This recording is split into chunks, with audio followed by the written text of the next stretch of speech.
naman yung gawin nyo sa chicken para maiba naman. Masarap siya at crispy. At masarap nga tong i-partner sa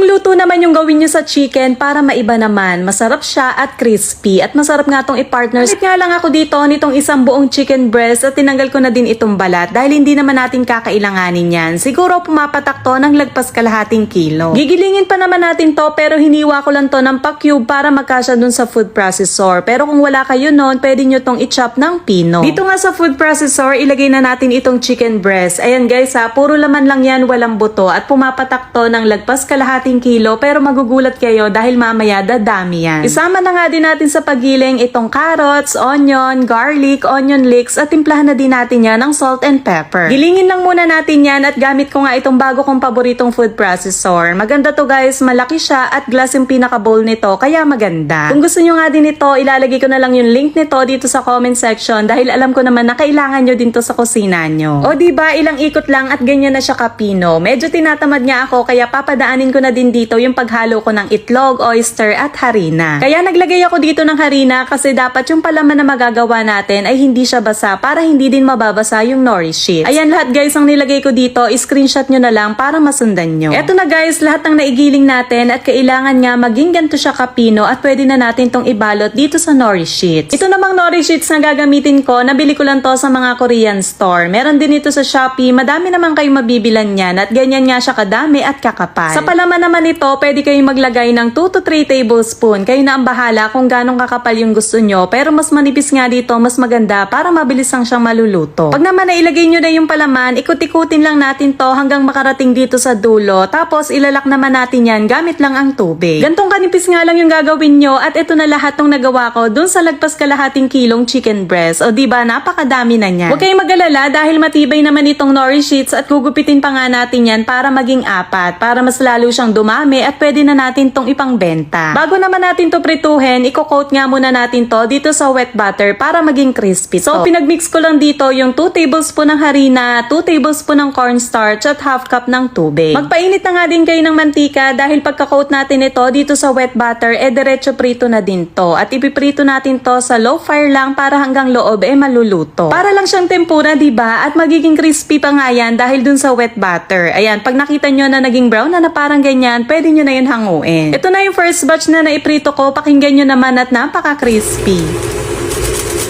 Nilagay ko na nga din to sa stick para makita nyo lang at magkaroon kayo ng business idea. Ako siguradong papatok to dahil kakaiba at siguradong masarap. Ipapakita ko na din pala sa inyo kung paano ako gumagawa ng paborito naming chili oil dito sa bahay. Masarap kasi itong ipangsawsaw sa kahit anong pritong ulam at mangga. At dito nga sa food processor, dito natin gigilingin yan. Maglagay tayo dito ng 2 puso ng bawang at 10 pirasong siling pula. 2 kutsarang tubig, 2 kutsara ng asukal at tigisang kutsara ng tomato paste at gochujang, pampapula at pampalinamnam na din. Pagkagilin nyo nga nito, isasalang muna natin yan dito sa kawali. Hintayin lang natin to na medyo maluto para lumabas yung flavor niya. Pag naamoy nyo na yung anghang, pwede na tayo ditong maglagay ng konting sesame oil lang, pampabango at itong cooking oil, baling naglagay ako dito ng 1 cup. Lutuin pa natin to na mga 10 minutes lang o diba, ganun lang kabilis gumawa ng masarap na chili oil. Masarap na nga, mabilis pang gawin. Masarap nga ka-partner yan dito sa ginawa nating chicken seaweed roll. I-try nyo na din to dahil pwede nyo tong ipang merienda at ipang negosyo.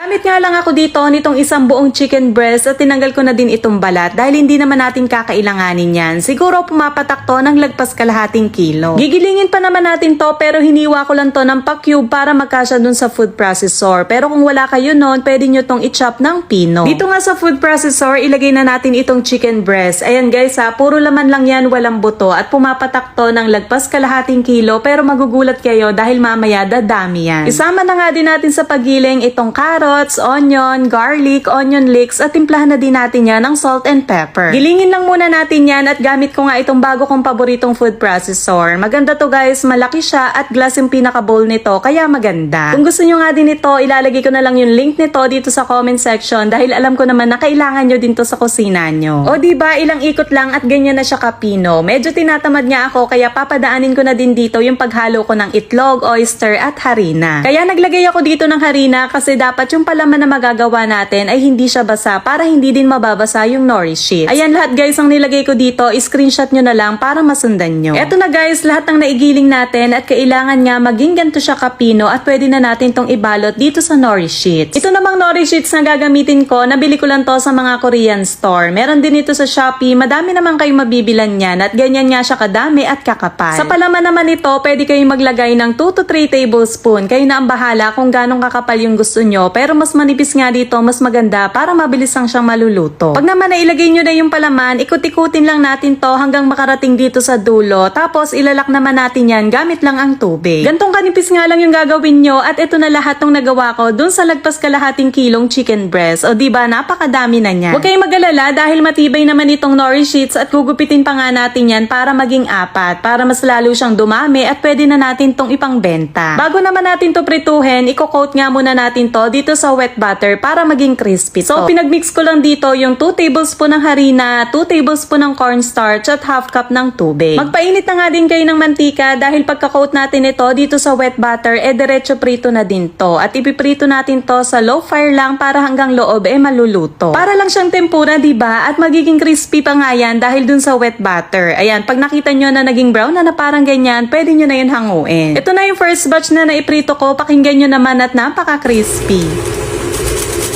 Nilagay ko na nga din to sa stick para makita nyo lang at magkaroon kayo ng business idea. Ako siguradong papatok to dahil kakaiba at siguradong masarap. Ipapakita ko na din pala sa inyo kung paano ako gumagawa ng paborito naming chili oil dito sa bahay. Masarap kasi itong ipangsawsaw sa kahit anong pritong ulam at mangga. At dito nga sa food processor, dito natin gigilingin yan. Maglagay tayo dito ng 2 puso ng bawang at 10 pirasong siling pula. 2 kutsarang tubig, 2 kutsara ng asukal at tigisang kutsara ng tomato paste at gochujang, pampapula at pampalinamnam na din. Pagkagilin nyo nga nito, isasalang muna natin yan dito sa kawali. Intayin lang natin to na medyo maluto para lumabas yung flavor niya. Pag naamoy nyo na yung anghang, pwede na tayo ditong maglagay ng konting sesame oil lang, pampabango at itong cooking oil, baling naglagay ako dito ng 1 cup. Lutuin pa natin to na mga 10 minutes lang. O diba, ganun lang kabilis gumawa ng masarap na chili oil. Masarap na nga, mabilis pang gawin. Masarap nga ka-partner yan dito sa ginawa nating chicken seaweed roll. I-try nyo na din to dahil pwede nyo tong ipang merienda at ipang negosyo.